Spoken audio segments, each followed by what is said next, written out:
Bonjour à tous et à toutes. Aujourd'hui, on se retrouve avec des invités qui vont vous parler d'entrepreneuriat au féminin. On me pose pas mal de questions sur ce sujet-là, sur comment lancer son projet, son entreprise quand on est jeune et encore plus quand on est une femme. On peut avoir certains obstacles. Donc ces femmes ici présentes ont toutes lancé des projets différents, divers et variés dans plein de sujets différents. Je vais les laisser se présenter et on va parcourir plusieurs thématiques qui couvrent les thèmes de l'entrepreneuriat au féminin. Donc je vais vous laisser vous présenter les filles, à commencer par vous deux. Du coup, nous c'est Mélina et Kimia, on a toutes les deux 23 ans et on ouvre notre studio de Pilates Reformer dans le 16e arrondissement de Paris en décembre 2024. Et on est toutes les deux du coup toujours étudiantes ou en stage de fin d'études. Et on s'est lancé maintenant il y a 6 mois et on ouvre très bientôt. Moi c'est Galia, j'ai 21 ans, je suis aussi étudiante en alternance et j'ai un petit job le week-end. Et à côté de ça, j'ai ouvert mon entreprise dans le textile de haute couture depuis maintenant juin 2024. Je vais donner la parole à madame juste dessus. Hello, donc moi c'est Manel, j'ai 20 ans, j'ai ouvert une boîte de communication en septembre dernier. Avant ça, je suis toujours d'ailleurs make-up artiste depuis 4 ans maintenant et j'étudie, je suis aussi en alternance. Voilà. Et puis moi de mon côté, je suis également étudiante et en alternance et j'ai également un compte TikTok, une chaîne YouTube bien évidemment et aussi une marque de carnet qui s'appelle Essential Journals que j'ai lancée il y a un petit peu plus d'1 an et qui a pour but de promouvoir des solutions de développement personnel sous forme de carnet. Le sujet qu'on aimerait aborder aujourd'hui, c'est le fait de se lancer dans la vingtaine quand on est une jeune femme. Comment être une jeune femme entrepreneuse? Est-ce que ça fait peur de se lancer quand on est aussi jeune? Et quelles sont les stratégies pour s'affirmer face à tous ces doutes et ces jugements qui peuvent émerger? Je pense que nous, on est assez bien placés pour en parler. C'est vrai que donc, on a tous les deux 23 ans et on a commencé notre projet il y a 6 mois maintenant. C'était un choc, je pense, pour notre entourage parce qu'on n'a pas encore fini nos études. C'était jamais quelque chose qu'on avait évoqué avec eux de se lancer dans l'entrepreneuriat. Et on avait peur aussi de ne pas être crédible à leurs yeux et de ne pas être crédible aux yeux de tous les interlocuteurs qu'on allait avoir sur notre parcours. Que ce soit les agents immobiliers pour la recherche de notre local, que ce soit le bailleur qui veut nous confier son local, que ce soit la banque, les avocats, enfin toutes ces personnes-là qui ont l'habitude en fait de travailler avec des entrepreneurs et nous on se sentait pas encore entrepreneuse au moment où on a eu l'idée de se lancer. Donc c'était un dur travail sur soi pour se sentir légitime, pour se dire ok, même si je sais pas dans quoi je m'embarque, je le découvrirai au jour le jour. Et je pense que notre force c'était d'être déjà à deux dans ce chemin-là. C'est sûr qu'on peut être victime de nombreuses arnaques et de gens qui veulent un peu nous entourlouper parce qu'on est jeunes. Donc c'est important de bien s'entourer, je pense, à mon sens, parce que déjà nous on était deux, donc il y avait 2 regards, c'était un petit peu plus critique que quand t'es seule, tu peux un petit peu plus te faire avoir. Et aussi dans tes amis, dans tes proches, dans ta famille, s'il y a des gens qui ont déjà entrepris, il faut pas hésiter à demander de l'aide. Au début on a trop peur de dire aux gens que oui j'ai un projet, etc. Mais nous, au fur et à mesure, on s'est rendu compte qu'en parler aux gens, ça nous a apporté plein d'expériences et ça nous a apporté des regards critiques. On était là en mode oui, l'agent immobilier il nous demande ça, il nous demande ci, qu'est-ce que t'en penses? Et là on est en mode ah ok c'est un bon plan, ah non ça il faut faire attention. Donc il faut pas hésiter à s'entourer de bonnes personnes en qui vous avez confiance et qui n'ont aucun intérêt à vous dire que ça c'est une bonne chose ou une mauvaise chose. Et je pense que ça c'est un point important. Et aussi de se sentir légitime, puisqu'il faut se dire c'est bon là j'entreprends, je suis entrepreneur et toi de croire en toi, ça va faire que les gens ils vont croire en toi, sauf que toi si t'hésites, les gens ils vont le voir dans ton regard, ils vont le voir dans ta manière de parler, et ils vont pas te faire confiance, ils vont t'arnaquer, etc. Donc que ce soit pour la banque, les avocats, la comptable, il faut se dire c'est bon, genre je suis dans le projet, c'est moi, je vais le faire, et croire en toi, ça va faire que les gens ils vont croire en toi en vrai. Et je sais pas vous les filles, mais nous surtout on avait peur de faire des erreurs. Moi j'avais un gros problème d'ego quand j'essayais de faire quelque chose bien et que j'avais l'impression par exemple d'avoir hyper bien géré une négociation ou que j'avais eu un avantage de malade sur quelque chose et en fait je viens et j'en parle à ma famille et ils me disent mais en fait t'es en train de te faire là tu vois ton ego il en prend un sale coup, tu te dis mais en fait j'y connais rien, je suis encore trop jeune, etc. Mais en fait c'est pas ça qui doit vous stopper. Et je pense qu'on a tous vécu des situations. C'est hyper important de rebondir surtout n'attendez pas de tout savoir pour vous lancer parce que ça n'arrivera jamais. Pour le coup, je suis hyper d'accord et je pense que la naïveté, elle peut vite être perçue lorsqu'on a en face de soi une personne hyper jeune. Dans ce domaine-là et dans tous les domaines qu'on a tout entrepris, en fait, c'est un peu un saut dans l'inconnu. Donc, on sait pas à quoi s'attendre, on sait pas qui on va avoir en face de soi, on sait pas trop comment commencer. Et en fait, ce côté où je commence, en fait, quand on nous parle du monde de l'entrepreneuriat, on a comptable, on a IMO, on a travaux, on a ouverture de local, on a cabis, et tous ces termes-là, en fonction du parcours qu'on a réalisé, on les connaît pas forcément. Et je pense qu'il faut faire très attention, comme elle l'a dit juste avant, à ne pas paraître hyper gneugneux ou très naïve, parce que du coup, en face de nous, la personne, elle peut se dire ah bah ça va me permettre beaucoup plus facilement de pouvoir l'arnaquer. Et d'un autre côté, ça apporte un regard neuf au marché dans lequel on va mettre le pied, et en fonction de où on a grandi, de notre vision des choses, des études qu'on a entrepris et surtout de la manière dont on a réfléchi à ce projet-là, ça apporte, je pense, selon moi, la jeunesse, quelque chose de très très très positif.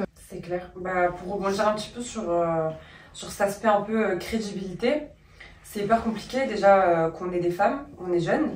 Je sais que moi dans mon business, en fait j'ai rencontré un problème, c'est qu'on me fait perdre énormément de temps.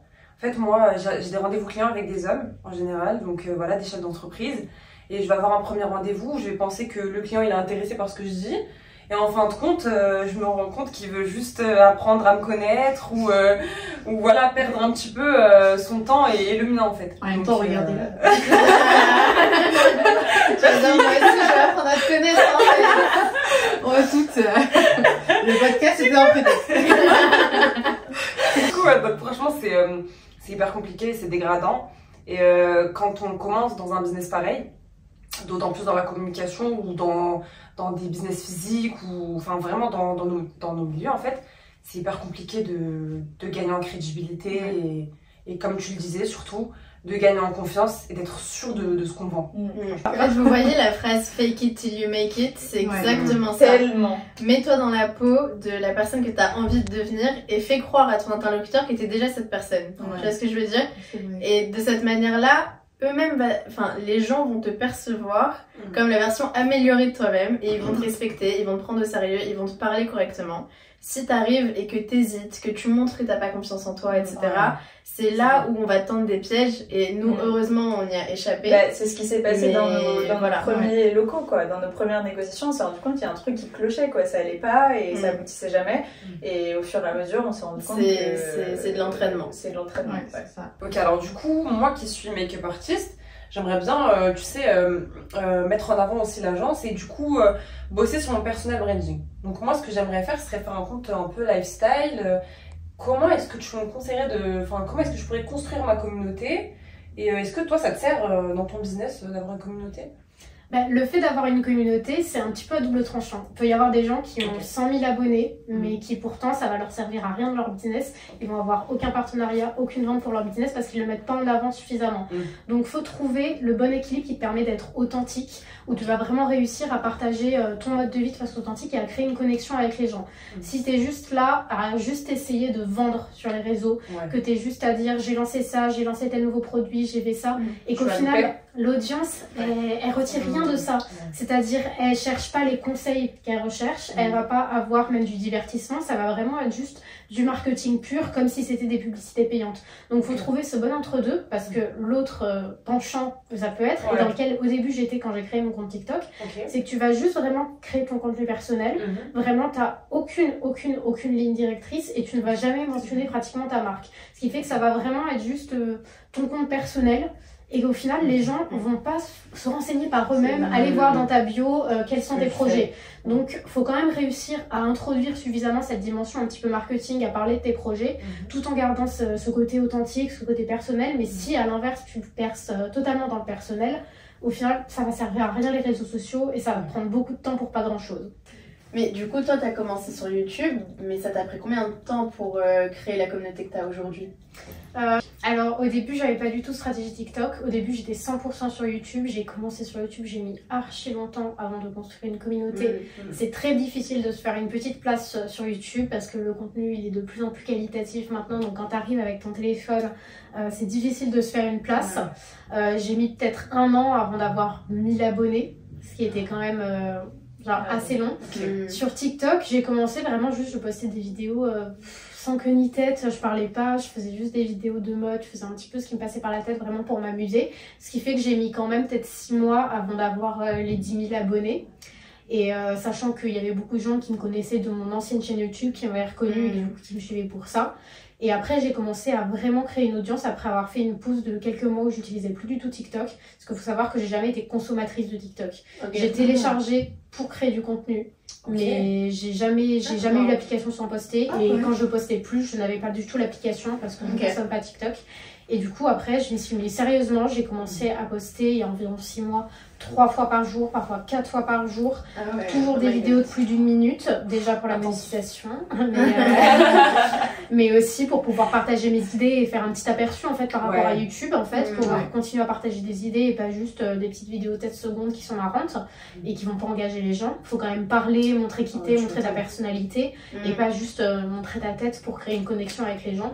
Et c'est que vraiment quand j'ai commencé à faire ce contenu de plus d'1 minute plusieurs fois par jour que mon contenu a pu toucher une plus large audience, que j'ai pu avoir des vidéos qui sont devenues virales avec 500 jusqu'à 1 million de vues et du coup toucher une plus grande audience qui a pu s'attacher à moi, au message que je portais et du coup par la même occasion aussi promouvoir mes produits au fur et à mesure. Au début j'y parlais pas du tout et j'ai réalisé comment intégrer sans pour autant que ça devienne trop pousser tes produits sur les gens, comment l'intégrer de façon naturelle en montrant par exemple des backstage, en montrant comment j'ai créé mes produits, comment je fais ça, comment j'emballe mes produits, tout en le mêlant avec du contenu qui n'avait rien à voir et pas du tout parler que de ma marque. Et c'est là que j'ai pu commencer à créer une communauté plus importante. Ok, trop bien. Bah, c'est vrai que moi je suis plus pour la team petite communauté engagée plutôt que d'avoir plein de followers mais c'est vrai qu'on a tendance à avoir beaucoup de marques créées par des influenceurs et en fait l'image de marque et parfois l'influenceur ça colle pas forcément. Alors que quand on regarde par exemple le TikTok du studio de Pilates, là on se reconnaît directement. Je trouve que les filles elles représentent vraiment bien leur marque, même la charte graphique comme je disais, elle représente vraiment les personnages que nous on voit dans la vraie vie du coup et que vous allez connaître au studio Pilates. Et en fait moi j'adore cet aspect, on a envie d'écrire un commentaire, on a envie de repartager, alors qu'aujourd'hui la plupart du temps, moi, je sais pas vous mais mes republications c'est plus mon vision board, ce que j'aime, des situations qui me plaisent, etc. C'est clair. Et je repose beaucoup moins en fait des contenus on va dire de marque, enfin c'est pas quelque chose qui m'intéresse, alors que là je sens que il y a vraiment quelque chose de très instructif derrière et qui moi m'a apporté beaucoup, d'où en fait là ce qui est en train de se passer et je pense que c'est très important de plus se focaliser sur le peu d'abonnés qu'on peut avoir et ce qu'ils peuvent nous apporter que d'avoir trop d'abonnés et de devoir gérer émotionnellement parlant, parce qu'il faut pas oublier que les réseaux sociaux ça a un impact parce qu'il y a quelqu'un derrière le compte, et aussi gérer sa marque et son image de marque, je pense que c'est très important aussi. Ouais, je pense que c'est ça aussi le défi quand tu ouvres une entreprise et que tu as envie d'être le visage de ton entreprise sur les réseaux sociaux, c'est de se dire aujourd'hui je représente ma marque, je représente mon business, donc tout ce que je fais, tout ce que je montre, ça a un impact. Comment être authentique sans se mettre en danger par rapport à ce que tu dévoiles de tes coulisses, ça c'était un gros challenge pour nous. Et malgré tout ça, malgré le fait que avant de se lancer, on n'avait jamais fait un montage TikTok. Enfin, Medina elle faisait des petits montages CapCut, j'avoue. Mais moi, j'avais trop peur, j'avais jamais fait ça. Et malgré tout ça, je vous conseille à toutes et à tous de vraiment vous lancer et de montrer les coulisses de ce que c'est quand on entreprend. Je pense que tout le monde au fond de soi est intéressé d'en connaître un peu plus et il faut pas avoir peur du jugement.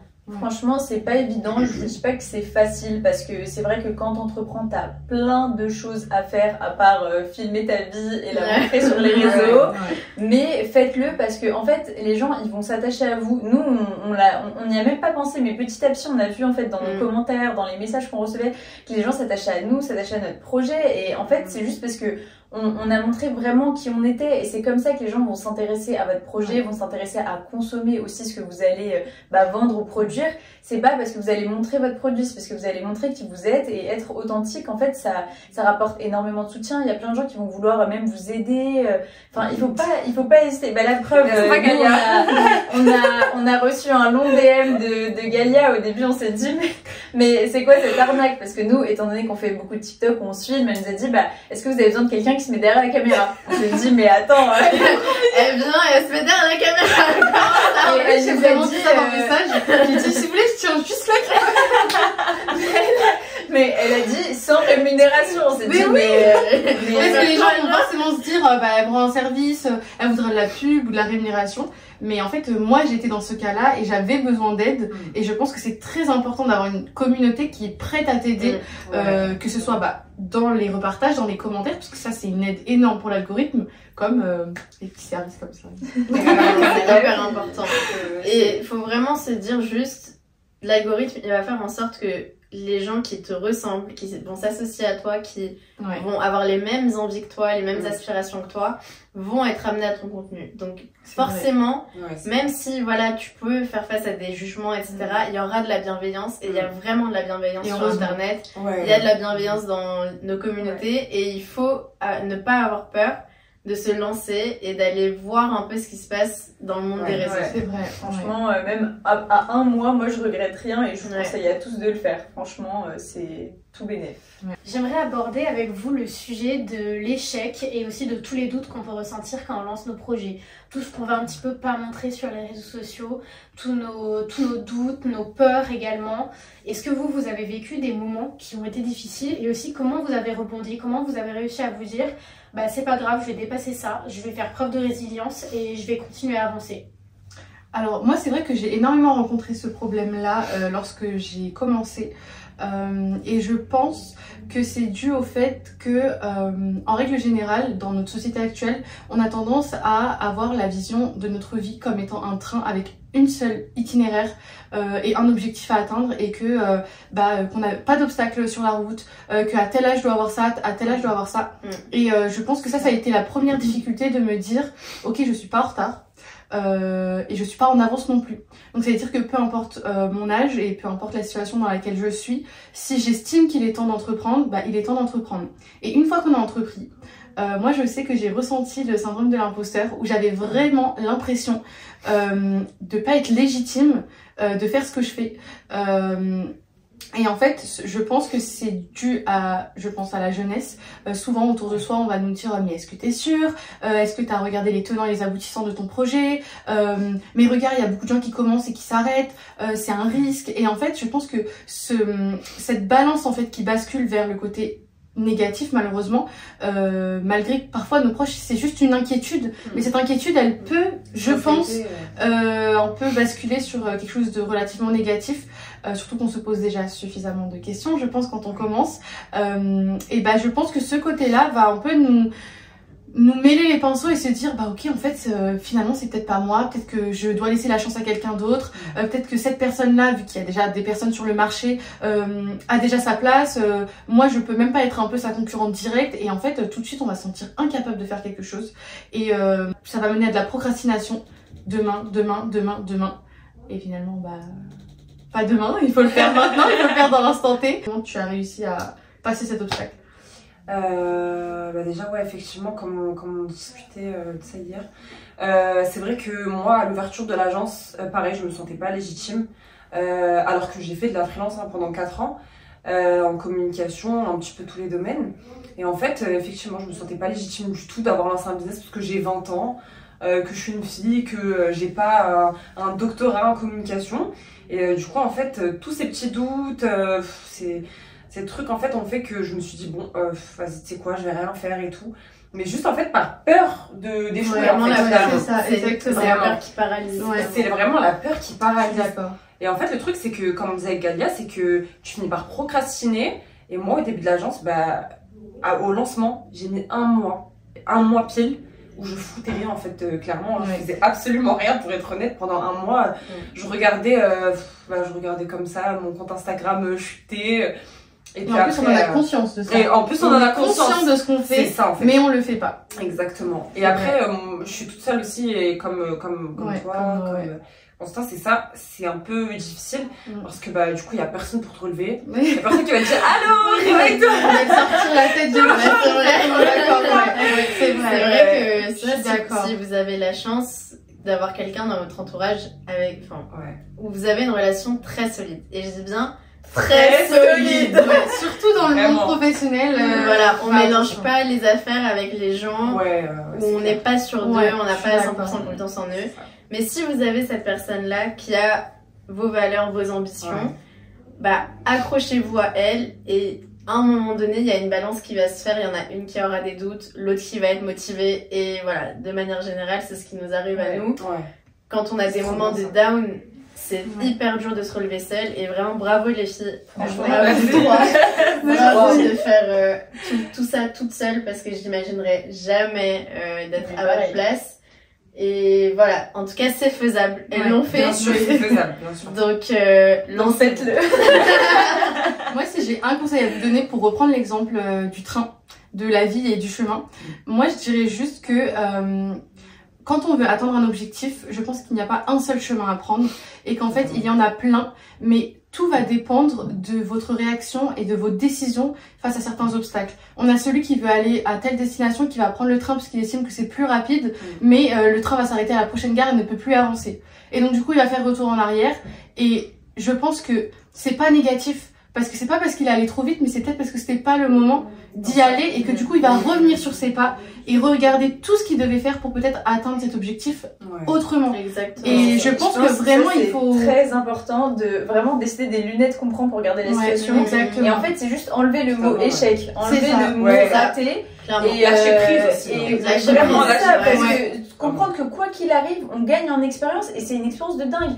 Moi, il y a pas longtemps, je disais à Kimia, mais même si on arrive nulle part, en fait, l'expérience qu'on C'est une a acquis aventure. avec tout ce qu'on a Ouais. fait. C'est une aventure. Désolée. Non, mais en vrai, c'est une expérience de dingue et ça vous servira quoi qu'il arrive dans votre vie. Exactement. Donc, qu'il y ait de gains, qu'il y ait pas de gains, qu'il y ait un peu de pertes, c'est pas grave. C'est l'expérience qu'on Ouais. qu'on acquiert. Ouais, et je pense que le pire truc, c'est de regarder en arrière et se demander, bah, et si je l'avais fait, Ouais, Ouais, Ah ouais. j'en Alors là, serais où aujourd'hui? vraiment. Ah ouais, Et c'est ça encore c'est pire que vraiment... l'échec. Ah ouais, que clairement. ouais. Il faut Ouais. avoir beaucoup plus peur de pas faire quelque chose dont t'as envie plutôt Ouais. que de le faire et d'échouer. Je suis Vraiment. complètement Ça, d'accord c'est- avec toi. Ouais. S'il y a une peur qui doit dominer, c'est la peur de ne pas vivre ce que t'as envie de vivre. Du coup, si je peux vous donner un petit conseil pour rebondir, moi ça a fonctionné pour moi, mais après ça peut être un autre loisir. Ça a été le sport pour moi, la musculation, donc avoir vous savez, des entraînements réguliers. Ouais, une En fait, ça, discipline, ouais. voilà, ça permet de booster la discipline. Et je vais vous dire un truc qui est un peu cliché, mais tout ce qui est douche froide, les petites habitudes en fait qui Ouais, changent. ouais. Ouais, vraiment, pour le coup, ça apporte vraiment. Enfin, vous avez un gain de productivité non négligeable pour le coup. Et aussi, entourez-vous correctement. Ouais. Vraiment, c'est important. Nous, on est là parce que, en fin de compte, on a toutes les mêmes centres d'intérêt. Ouais, tout à Donc, fait. ça, c'est trop important d'avoir un comité qui a de la même vibe, en Ouais, fait. Et je pense. qui est motivant. Ouais. J'aimerais savoir un petit peu comment vous, dans vos vies, vous gérez votre équilibre entre vie professionnelle et vie personnelle, parce que quand on est entrepreneur, ça peut très très vite se mélanger, surtout on a toutes également une autre vie professionnelle, généralement à côté on a des Ouais. études ou un emploi. Du coup, comment vous faites pour équilibrer votre vie professionnelle au travail, vos études, votre vie entrepreneuriale et aussi voir vos amis, si vous avez un chéri ou une Avoir une chérie, voilà, avoir une vie. simplement. Donc là, comment Ouais. gérer ça en parallèle de vos plusieurs activités? Alors c'est vrai que moi j'alterne quand même pas mal de choses. Je suis étudiante, j'ai une alternance, je travaille le week-end et en même temps du coup j'ai ouvert mon entreprise. Je pense que tout est une question d'organisation et surtout de concession.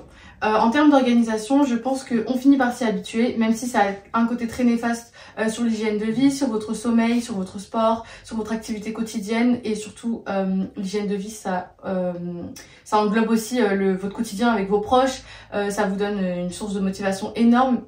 Et je pense que plus vous diminuez ça, du moins vous leur accordez de temps, plus ça va affecter votre mental et donc forcément tout ce que vous avez autour, tous vos tafs, l'école, etc.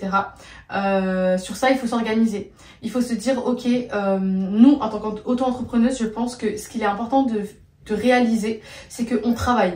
Et que malgré que ce soit notre projet, c'est du temps de travail et qu'il faut savoir dire stop et qu'il faut savoir à un moment fermer le téléphone, fermer l'ordi et se dire bah là c'est le moment pour moi de dormir, c'est le moment pour moi de sortir avec mes amis, de boire un coup, d'aller voir mes parents, je sais pas, peu importe vos activités quotidiennes et de se dire c'est pas parce que je travaille pour moi que je dois m'acharner, que je dois m'épuiser jusqu'à ne plus vouloir travailler et ressentir un peu cet effort de travailler pour soi-même, ce qui à la base n'est pas censé être l'élément motivateur en tout cas de l'auto-entrepreneuriat.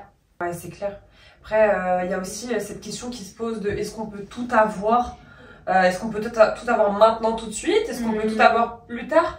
Après, vous me donnerez votre avis, mais moi je trouve que quand on débute, il faut accepter que c'est difficile et que ça prend du temps. Au début, on peut pas tout avoir, c'est sûr et certain. Mais pour le coup, comme un peu Galia, moi j'ai aussi mes études, mon alternance, le sport, mes relations, ma boîte, le make-up. Mais en fin de compte, même si j'arrive à avoir une présence sur tout, des fois en fait ma présence elle n'est pas forcément très productive. Donc il y a des moments où voilà, exactement, qualitative plutôt. Donc en fait il faut savoir prioriser certaines tâches et aussi comme je disais tout à l'heure lâcher prise parce que en fait, il faut savoir que ce que vous allez faire entre minuit et 2h du matin, bah, ça peut attendre 8h le lendemain. Exactement. Exactement. Ça, et puis les entreprises fonctionnent comme ça. On veut pas le comprendre en tant que jeunes entrepreneurs. On pense que la tâche, elle peut pas attendre demain. Ouais, sauf qu'en fait, il va rien se passer si ce que tu fais entre minuit et 4h, tu le fais demain à 8h. Et tu auras un sommeil de qualité, tu te sentiras mieux et tu seras moins agressif avec ton entourage. Et t'auras moins envie de tuer tout le monde, quoi. En gros, c'est important de se dire, bon, bah, en fait, le téléphone leur dit, c'est mode avion à minuit, en fait. Et déjà, même peut-être 22h, ça c'est parce que c'est pas mal, tu vois. Et moi, j'aimerais vraiment terminer sur un conseil. Continuez à donner du temps à vos proches et à vos amis. Parce que même si vous arrivez au sommet de la montagne que vous essayez de gravir en 5 minutes, parce que vous avez next tout le monde, vous avez mis tout votre emploi du temps à profit de votre entreprise, de votre projet.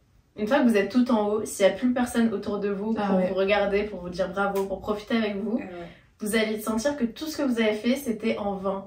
Et en fait, les gens autour de vous, qui vous ont toujours connus, qui ont toujours été là avec vous, il faut les impliquer, il faut leur montrer, il faut leur donner un peu du contenu aussi pour qu'ils comprennent que voilà, c'est difficile pour vous d'entretenir au même rythme vos relations, mais qu'ils comptent toujours pour vous.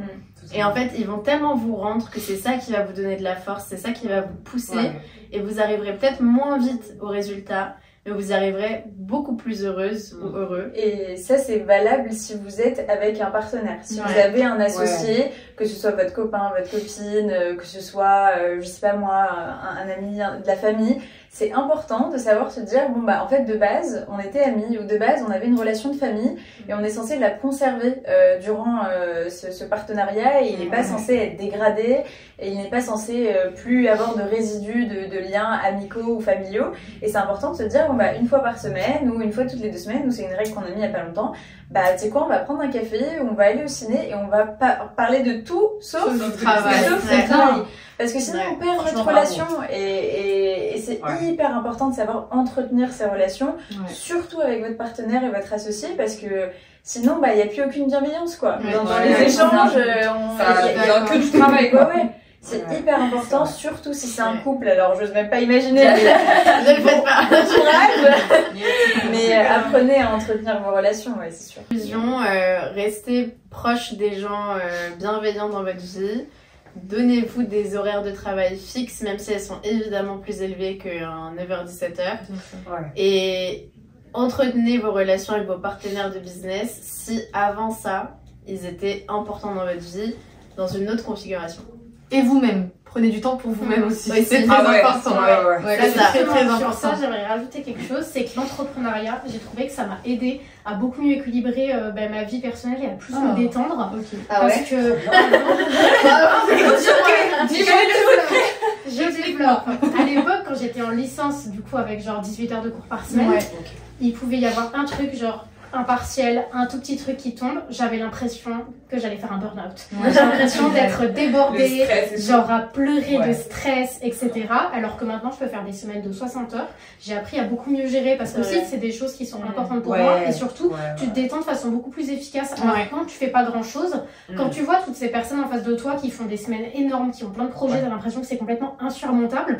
Parce que tu as pris cette habitude d'avoir énormément de temps et du coup de pas te détendre efficacement. C'est juste en train de de faire voilà, des choses qui te détendent pas profondément, alors que quand tu as tes projets, voilà, Du pilates. exactement. Ben voilà, tu vas apprendre à te détendre avec des choses qui te détendent pour de vrai. Et en plus, puisque tu travailles plus, tu vas également avoir plus d'argent à investir sur toi. Que ça soit dans les sorties avec tes amis, que ça soit si tu veux te faire un spa, si tu veux te faire un bon resto toute seule. Donc là, c'est beaucoup j'aime bien l'idée. J'aime bien, en fait, c'est vrai, on le voit pas comme ça, mais oui. Je suis d'accord. C'est vrai que les moments que tu t'accordes après l'entrepreneuriat, c'est très précieux. Vraiment, tu les kiffes plus, quoi. T'arrives vraiment. Après, il faut apprendre à lâcher prise aussi et pas se dire, avoir cette culpabilité de se dire, si je travaille pas pendant 5 minutes, ça veut dire que j'aurais loupé plein d'opportunités. Faut apprendre à décrocher, mais une fois que t'as appris à décrocher, tu te détends de façon beaucoup plus efficace que quand t'as juste un seul truc dans ta vie, un seul projet. Ouais, je suis d'accord. Alors, je sais que parmi nous, on a des entrepreneuses qui ont au cœur de leur marque des valeurs très féministes. Et c'est pour ça aussi que j'apprécie ce partenariat, parce que j'ai envie qu'on parle de justement faire bouger les choses, mettre les femmes au centre de nos projets et soutenir les femmes qui, de un, veulent se lancer et de deux, aimeraient être représentées dans la société. Donc, Constance, pourquoi est-ce que tu penses que ton entreprise met au cœur les femmes ? Alors, pour moi, c'est pas seulement au centre, c'est la seule et unique cible de mon entreprise. Je ne veux aucun homme dans mes clients. Elle veut rien savoir. Je ne veux aucun homme dans mon audience. Quand je vois mon pourcentage d'hommes sur TikTok diminuer, là je crois qu'il est à 15%, c'est encore trop élevé. Je veux que ça s'adresse uniquement aux femmes. C'est pour ça que j'ai décidé de genrer tous mes carnets au féminin. Ce n'est pas des genrages entre guillemets neutres. Je vais pas faire du masculin universel. Ça va vraiment être du féminin, pas universel, juste du féminin tout court. C'est vraiment que pour les femmes. Mes carnets s'adressent aux femmes. Par exemple, mon dernier carnet sororité, bon, c'est évident, c'est dans le thème, c'est autour du féminin, de comment relier à son corps, à son énergie féminine, tout en réussissant ses projets. Mais même mon premier carnet, Métamorphose, sur la transformation personnelle, ça pourrait toucher tout le monde, ça pourrait toucher les hommes. Il y a d'ailleurs des hommes qui m'avaient demandé, est-ce que je peux acheter ton carnet ? Et je leur ai dit, ben non. C'est genré au féminin. Il y a plein d'autres choses pour toi. Il y a plein de... Il est suffisamment servi, d'accord. Ouais, moi, je suis grave d'accord. C'est vrai que c'est un aspect qui a été relativement dur pour moi, étant donné que forcément je sers majoritairement des femmes dans le prêt-à-porter, donc des robes. Et moi, ça a été un énorme obstacle pour moi parce que mon atelier se trouve à Dubaï et que là-bas, les normes au niveau des tailles sont complètement différentes d'ici. Et encore, parce que ici, à quelques exceptions près, on est entre du 34-36 jusqu'au 42-44 et quand on va plus bas ou plus haut, ça devient très compliqué. Mais là-bas, c'est encore pire. Donc j'ai dû faire énormément de concessions. Pour vous donner un petit exemple, le premier atelier avec qui je devais travailler voulait me faire payer plus cher pour les tailles à partir du 50-52. Pour la simple et bonne raison que la broderie se fait à la main et qu'ils estimaient qu'ils passaient beaucoup plus de temps sur des robes qui vont être plus grandes, mais je ne me voyais absolument pas mettre des prix plus hauts parce que la personne fait du 52, 54 ou 58 bien sûr. Et ça pour moi c'était vraiment impossible. Et mon mot d'ordre vraiment quand j'ai commencé, et ça découle de quelque chose, hein, c'est tout simplement que moi quand je faisais 20 kilos de plus, je recherchais une robe pour le mariage de mon frère et il était impossible pour moi de trouver, à partir du 44 c'était niette, et ça m'a poussée à me dire mais en fait tous les corps, toutes les femmes ont le droit de s'habiller comme elles veulent, peu importe. Parfois j'ai des filles qui me disent oui mais ma morphologie elle est comme ça, mais on s'en fiche de la morphologie. Si la robe te plaît, si tu te sens belle dedans, si tu te sens à l'aise à l'intérieur, il n'y a aucune raison valable en tout cas pour te dire bah toi tu fais du 54, tu dois mettre la petite robe noire très classique, toi tu fais un taille 30, tu dois mettre un truc un peu plus ample parce que j'aurai pas du moulant pour toi. Et donc énorme obstacle. Et alors moi je vise à contrario, ma cible n'est pas que des femmes parce que je sais qu'il y a des hommes qui portent mes robes et surtout que bah, je vais peut-être avec le temps cibler aussi le genre masculin, mais ça me fait énormément plaisir quand des femmes me disent mais merci, on peut s'habiller, je peux faire du 30, je peux m'habiller, avoir quelque chose de moulant qui me rend belle et je me sens bien, comme je peux faire du 56, mettre des strass, des paillettes de partout et juste me sentir belle et me sentir inclus en fait dans la société déjà, parce que c'est très dur. Déjà oui, moi c'est exactement ce type d'initiative qui m'inspire au quotidien. Un truc qui peut vraiment vous motiver au quotidien quand vous lancez votre entreprise, c'est d'y donner un sens. De se dire, j'ai un message à porter dans ce que je suis en train de faire. Ok, c'est bien de faire du business, c'est bien d'avoir de l'argent, d'avoir de la rentabilité, mais c'est pas ça qui va vous tenir à cœur tous les jours en vous réveillant, en travaillant, en parlant au téléphone, en vous couchant à pas d'heure. Il faut à un moment donné penser à qu'est-ce que j'ai envie de créer et à qui ça va servir. Tant mieux si ça sert aux femmes, tant mieux si ça sert aux hommes. Mais en tout cas, je sais que chez nous, on a toujours dit, notre studio, ça sera une safe place. Parce que on a toujours l'image de la Pilate girly, qui boit du matcha, qui est super skinny, qui est blonde, qui est grande, qui fait 1m70. Vous voyez bien qu'on n'est pas cette fille-là. Néanmoins, on a envie... Voilà, mais en réalité, on veut montrer à travers notre projet que si tu as envie de faire une activité, tu as le droit de la faire. Tu as le droit d'avoir des personnes qui vont te représenter, tu as le droit de te reconnaître dans des studios où tu pensais pas mettre les pieds un jour parce que tu as trop peur du jugement. Mais en fait, demain, vous venez n'importe quelle morphologie, n'importe quel horizon, on veut que vous vous sentiez à l'aise. Et ça, c'est ce qui nous motive, ça, c'est notre message. Du coup, mettre la sororité au cœur de nos entreprises, en fin de compte, aujourd'hui, ça nous a permis de nous retrouver tout ensemble. Voilà, tout ensemble. Peut-être le début de quelque chose. On partage toutes les mêmes centres d'intérêt et je pense que c'est comme je le disais tout à l'heure et comme on l'a tout un peu dit, c'est hyper important d'être entouré de personnes avec les mêmes objectifs, les mêmes centres d'intérêt et surtout des gens qui vont vous pousser vers le haut. Et suite à ça, on a décidé de vous remercier de votre soutien, que ce soit sur nos réseaux sociaux, que ce soit sur les réseaux des filles ou des nôtres où on fait des gros cœurs. Et on a décidé de faire un jeu concours et de vous faire remporter plusieurs lots. Donc je vais laisser les filles parler des différentes façons. De notre côté, on vous fait gagner 3 cours de Pilates Reformer dans le studio pour venir découvrir du coup notre ambiance.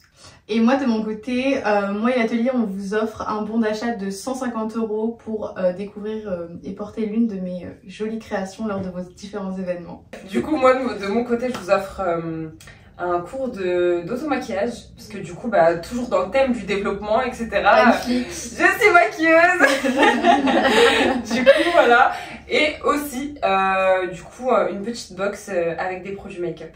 Voilà. Wow. Et de mon côté, je vous fais gagner le carnet Métamorphose qui était plus disponible depuis 6 mois et qui revient justement la semaine prochaine. Donc, je vais participer au jeu concours. Et avec le carnet de Constance, vous retrouverez une tenue magnifique de sport Feya Body. Feya Body, c'est la marque d'activewear que vous retrouverez au studio. Et vous retrouverez également un gant exfoliant de la marque Soigné qui est tenu par une jeune entrepreneuse également. Qui participera dans le même lot que la tenue de sport et le carnet de concours. Retrouvez le concours sur Instagram. On fait des bisous. Bye bye les entrepreneuses.